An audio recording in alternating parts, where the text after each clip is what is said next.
Welcome back to the old golden chat. Back again for the match preview. This weekend's opponents are Aston Villa. It's a 2:05 kick-off at Villa Park. Not too far for the travelling fans to go this week, thankfully. I wasn't able to get a ticket, unfortunately, so I'll be watching from home. Unlike my dad, who'll be in the stadium in the Villa end, so if Wolves could do me a favour and go and get 3 points, that would be much appreciated, so I can take the mick out of my dad.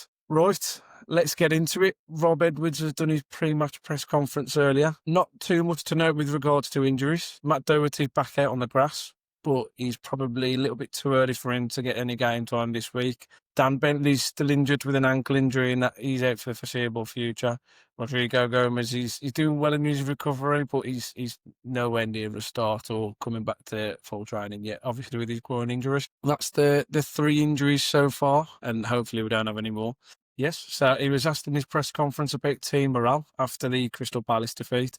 Obviously, he replied with he can't click his fingers and everything turned good. It's going to be a long old process, which we understand, and obviously we have to do our bit as well and get behind the boys and try and remain positive in a situation. I think it's important to remember every team is winnable, and with Villa playing in Europe last night, on Thursday night, there's still a chance. Obviously, they went with a slightly weaker lineup compared to what's their usual Premier League outfit, but everything turns back to Rob Edwards. He's the main man in question again in the press conferences. Obviously, this week they've distanced themselves from the Middlesbrough chat, and it's all about Rob Edwards' former clubs in both Villa and Wolves, where he made appearances for both, and obviously now he's the Wolves manager.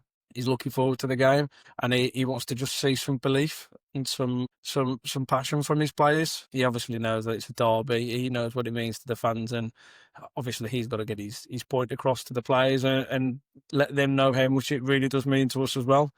Much as I know as Irish don't believe that it's a derby half the time, but then, when they win, they like to go jump all over the social medias. We'll await to see what Sunday brings. During the press conference, Rob was asked about his tactics and how he's going to line up. Obviously, he won't give that kind of information away, but he did mention about Tolu. He said that Tolu may need a bit more time as he's not had as many minutes, but he's working hard, he's up for it, and Jurgen also feels good. So we could see the two up top again in this game. Obviously, Tolu hadn't played a hell of a lot of football before he came to Wolves. He said in his initial interview when he arrived at the club that he could only really manage about 30 minutes. He didn't get that much game time under Vitor Pereira, and he hasn't had a maximum amount of minutes with Nigeria when he's been away either. Looking back to the Crystal Palace game, I think we obviously severely lacked a bit of dynamism up front. We lacked anyone who can run in behind, but again, we have to take into account that Rob Edwards has only been in the job for a couple of weeks and didn't even get the full week with his players. He had people coming back the day before and 2 days before. So let's see what's been happening on the training ground, and let's see if we can see something a little bit different this week and maybe be a bit more proactive with the way that we're going to attack Villa. He obviously mentioned about Unai Emery and how well he's done at Villa. He understands that Villa do have a very clear way in the way that they want to play. So let's see if he's done the work, and let's see if we can go and break Villa down defensively. Yes, he mentioned belief, and he's hoping that the players can try and buy into what he's trying to present them and how he wants a Wolves team to look on the pitch. Hopefully, with having an extra week with the players this week, he's been able to get across his points. And one thing that he has mentioned is about their fitness within the players. Obviously, Vitor's pragmatic style of football meant that we wasn't exactly pressing as often this season. We obviously did last season. This season, we wasn't doing it enough. And Rob obviously mentioned about when he was at Middlesbrough, his players had massively improved the fitness levels, and he's trying to do the same again at Wolves. He wants players to be running, he wants the people to be giving out 100% for everything for the team, and I think that's something that we've severely lacked. I felt like last season, even under Vitor Pereira, we kind of saw the trigger points of when players were trying to press, and everybody were trying to press as a team last season, whereas this year we haven't really seen that from the Wolves players. Let's hope that maybe tomorrow, we know Villa are very gung-ho. Let's hope tomorrow we can maybe make a change to that. Obviously, the fitness is going to build up within time for the players, but let's see if we can Go and snatch 3 points at Villa Park. Yeah. So, more on Villa from yesterday. Villa were in European competition last night. They faced off against the Young Boys, and they went out winning 2-1 in the end. They started a slightly rotated squad as to what they usually play in the Premier League, so a couple of the players will probably have had a rest for them. So as we could see, Emi Martinez has started in goal. Bogard, Lindelof, Pau Torres and Ian Matson played at the back. Onana, Tielemans in the middle. Bond and Sancho on either flanks, with Morgan Rogers slotting in behind Daniel Marlon. Marlon got a brace on the night, and he's a very good player, and he's been one of Villa's key talismans this season. So obviously, when it comes to Sunday, that's something that we've got to watch out for. I think Ollie Watkins has been predominantly starting most of the games, but it is from what I'm aware that when Daniel Marlon comes on, he's kind of when the cogs start turning. As Ollie Watkins has had a bit of a rough start of the season, but it's good to know that Morgan Rogers played, Tielemans, Onana, Pau Torres played. These types of players that you were probably going to be expecting to go up against at Villa on the weekend, and people like Rogers, Tielemans, that even Marlon himself, they all got 60 minutes. So maybe they've got a couple of niggles. Who knows? We'd love it. We could do with really getting at Villa this weekend. Yeah. So with Villa having a bit of a rotated team, who knows what they will play this weekend. All I know is that we need to go and be aggressive and stop being so nice. I think that's a key thing for Wolves this season. I think we've been far too nice with teams and shown a bit too much respect. Obviously, with the added impetus that this is a derby, I'm hoping that the players are bang up for it and they can go in with some flying challenges and try and upset Villa a little bit, if I'm honest. I think that's something that they did to us last year at Villa Park. I was there for that game. I remember going 1-0 up with Matthias Cunha with a really smart finish. And then Villa just started getting nasty. Obviously, Rogers was stamping on the ankles of Mosquera, and eventually he went off with a really serious injury. I'm not promoting for Wolves to be a team that go out and injure the opposition, but I think we need to be a bit more nasty and a bit more sharp and aggressive with the challenges and really start to get to players. I think Villa have some players in that team that will bite at every opportunity.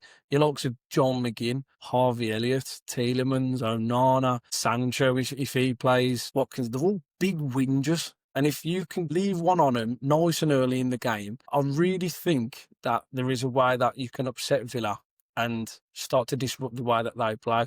So, yes, this is how I would line up myself as well. I think after him talking about Tolu and his lack of fitness, I think he might switch to the 3-4-3, if I'm honest. So I've gone with Sam Johnston in goal, Jackson Thatcher at right wing back. I've swapped in Hugo Bueno to play left wing back. I don't think David Mollewolf did anything wrong by any means. I just think that Rob Edwards might try and see if he can rotate between the two of those and figure out which one's better for him in the way that he likes to get balls into the box and see who can take up better positions on the pitch. I think he'll start the same back three with regards to Totti, Krejci and Agbadou. I would prefer a Santi Breno in there. I don't think he did a hell of a lot wrong to get dropped, but I also appreciate that Totti's at the moment the club captain. So I think Rob Edwards will try and stick with that.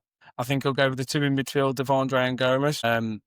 Obviously, they're going to want to try and impress. Joe Gomez, who's been in the media all week for an apparent move to Manchester United, that we have been able to get some news on by David Ornstein today, actually, that apparently there's not much in that deal at all from the Manchester United end. Apparently, their representatives not too aware of any interest within the midfielder. On the right, it's not something that I would go for. I think it's what Rob Edwards will go for. I think he'll go with Marshall Monetsi on the right, and I think he'll go with Jean-Luc Bellegarde on the left. I listened to Dave Edwards the other day, and it made me kind of appreciate more of the way that we tried to set up out of possession when we were playing Crystal Palace and the work that Marshall Monetsi was doing off the ball. By all means, I don't think he had a great game, Marshall Monetsi, but I can understand, especially with the way that Villa play, if we were to play with the two inside tens, they would both be able to drop. So when we're out of possession, you can drop your wing backs further back, have a bit more defensive stability, and have Monetsi kind of cover that right-hand side, have Bellegarde cover that left, and try and break down what Villa are going to throw at us, to be honest. Up top, with Tolu's match fitness lacking, I could see Rob Edwards potentially keeping to a one up top for a little bit. I know Strand Larsen hasn't had a great start to the season, but I do genuinely think that one goal could really change his season. I know he's obviously scored a penalty within the league, but I think he needs a goal from open play. Ideally, I think that he needs a goal from a cross or our wide wing backs getting down the byline and getting a ball in across the box, and just Stan Larsen being in there in the right area was really giving the world the confidence with regards to going forward within the season. Obviously, we've got a massive few weeks coming up on the run up to Christmas. After Villa, we've got Forest at home. We've also got Manchester United at home. The irony is, I think Villa's probably the harder game out of the three.